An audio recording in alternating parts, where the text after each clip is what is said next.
ये बड़ी ब्रेकिंग आपको बता दो। बड़ी ब्रेकिंग क्या है इस वक्त की? पोलैंड पीएम की युद्ध को लेकर बड़ी चेतावनी दी गई है। यूक्रेन हारा तो तीसरा विश्व युद्ध होना तय है। माटुज मोराविकी की नेटो को यह सलाह दी गई, यूक्रेन को घातक हथियारों से लैस कर दे नेटो। यूक्रेन को घातक हथियार दे नेटो। यूरोप की सुरक्षा के लिए यूक्रेन की लड़ाई बहुत जरूरी है।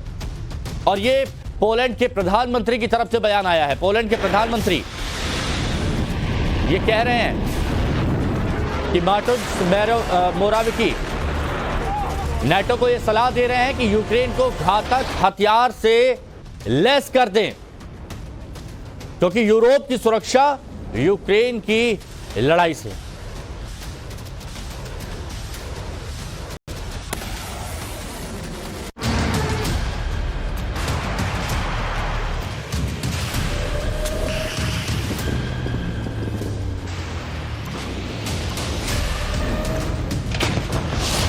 क्या यूक्रेन युद्ध जल्द वर्ल्ड वॉर 3 में बदलेगा?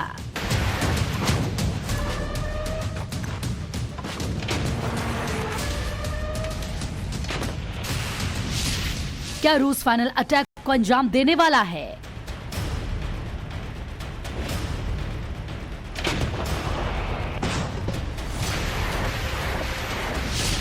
क्या यूक्रेन हारा तो तीसरे विश्व युद्ध की हो जाएगी शुरुआत? अब तक वर्ल्ड वॉर 3 के जो कयास लगाए जा रहे थे, लगता है अब वो समय आ चुका है। एक तरफ रूस जीत के लिए पिछले 11 महीनों से छटपटा रहा है, तो वहीं यूक्रेन रूस को पिछले 11 महीने से मैदान में डटकर मुकाबला कर रहा है। ऐसे में कई स्थितियां ऐसी बन रही हैं जो इस युद्ध को वर्ल्ड वॉर 3 की आग में झोंक रही हैं। रूस की हार की स्थिति में वर्ल्ड वॉर 3 का खतरा बना हुआ है। ठीक ऐसे ही अगर यूक्रेन इस युद्ध में हारता है तो भी वर्ल्ड वॉर की शुरुआत हो सकती है। यानी दोनों स्थितियों में वर्ल्ड वॉर का होना तय है। नेटो का सहयोगी देश पोलैंड के पीएम ने भी यूक्रेन युद्ध को लेकर दुनिया को चेता दिया है कि अगर यूक्रेन हारा तो वर्ल्ड वॉर 3 तय है। इतना ही नहीं, पोलैंड पीएम ने नेटो से कहा है कि यूक्रेन को खतरनाक हथियारों से लैस किया जाना चाहिए, क्योंकि यूक्रेन यूरोप की सुरक्षा के लिए अपना खून बहा रहा है। पोलैंड के पीएम ने भले ही वर्ल्ड वॉर 3 को लेकर चेतावनी दी है, लेकिन थर्ड वर्ल्ड वॉर के कई ऐसे भी ट्रिगर पॉइंट है जो अगर दब जाए तो तीसरा विश्व युद्ध होने से कोई नहीं रोक सकता। यूक्रेन युद्ध में अगर परमाणु अटैक हुआ या फिर बायो वेपन को लेकर जो बातें सामने आ रही हैं, अगर उसका भी युद्ध में इस्तेमाल हुआ तो यकीनन यूक्रेन युद्ध वर्ल्ड वॉर 3 में बदल जाएगा और फिर तबाही की ऐसी सुनामी आएगी जिसे युगों युगों तक कोई भुला नहीं सकेगा।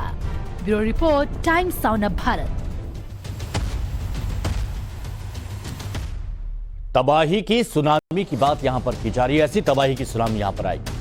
पोलैंड के प्रयास करना बेहद जरूरी है, ये नेटो से कह रहे हैं पोलैंड के प्रधानमंत्री। इसके साथ उनका यह भी मानना है कि यूरोप की सुरक्षा के लिए इस वक्त यूक्रेन लड़ रहा है, क्योंकि यूक्रेन की लड़ाई सिर्फ यूक्रेन की नहीं है, पूरे यूरोप की है। यूरोप पर अटैक रोकने के लिए यूक्रेनी इस वक्त खून बहा रहे हैं और रूस के लड़ाकों से लड़ रहे हैं, लोहा ले रहे हैं, यह उनका कहना है। और इसीलिए कह रहे हैं कि यूरोप को अगर बचाना है तो यूक्रेन को मजबूत करना होगा, घातक हथियार देने होंगे। कर्नल तेज टिक्कू हमारे साथ में लगातार जुड़े हुए हैं, उनसे हम बात करेंगे।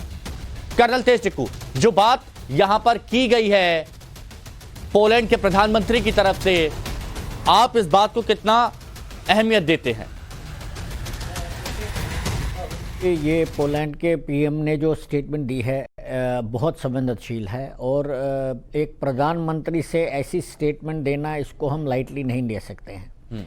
मेरा अपना अनुमान ये था कि यूक्रेन का युद्ध जो है वर्ल्ड वॉर में तब्दील नहीं होगा, लेकिन पिछले कुछ दिनों से जब आप देख रहे हैं कि रशिया ने क्या ताबड़तोड़ अपने हमले किए हैं यूक्रेन के ऊपर, और यूक्रेन जो है तकरीबन उनका पूरा इंफ्रास्ट्रक्चर और उनकी जो बेसिक फैसिलिटीज़ हैं उनको डिस्ट्रॉय किया जा रहा है, तो एक बात तो ये है, मुझे लगता है रशिया तो अपने ज़्यादा ट्रुप्स यूक्रेन के अंदर नहीं भेजेगा, लेकिन जिस प्रकार से यूक्रेन की डिस्ट्रक्शन हो रही है और पोलैंड ये समझता है कि यूक्रेन के ऊपर अगर कब्जा होता है, यूक्रेन अगर पूरा बर्बाद हो जाता तो यूरोप की सुरक्षा खतरे में आ जाएगी।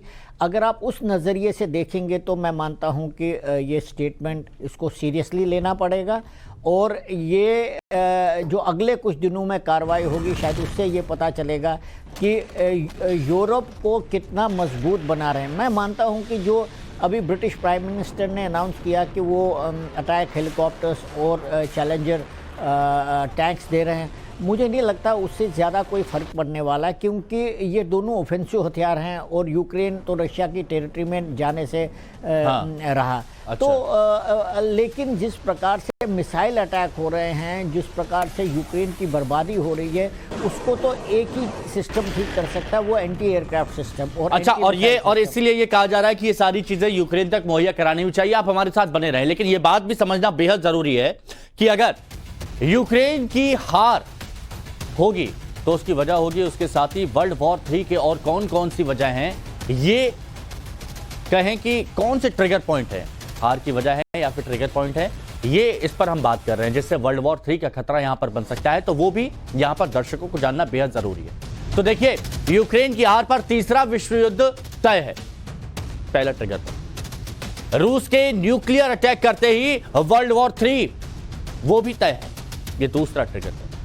रूस के हारने की स्थिति में वर्ल्ड वॉर का खतरा है और साथ ही बायो वेपन का इस्तेमाल हुआ तो थर्ड वर्ल्ड वॉर तय है, क्योंकि बाकी के देश चुप यहां बिल्कुल नहीं बैठेंगे अगर बायो वेपन का इस्तेमाल होता है। नेटो देश पर अटैक हुआ तो तीसरा विश्व युद्ध तय है, सभी देश यहां पर एकजुट हो जाएंगे और फिर इकट्ठा यहां पर हमला करेंगे। नेटो ने हथियार भेजना बंद नहीं किया तो भी वर्ल्ड वॉर 3 तय है। ये कौन कह रहा है? ये रूस की तरफ से कहा जा रहा है। और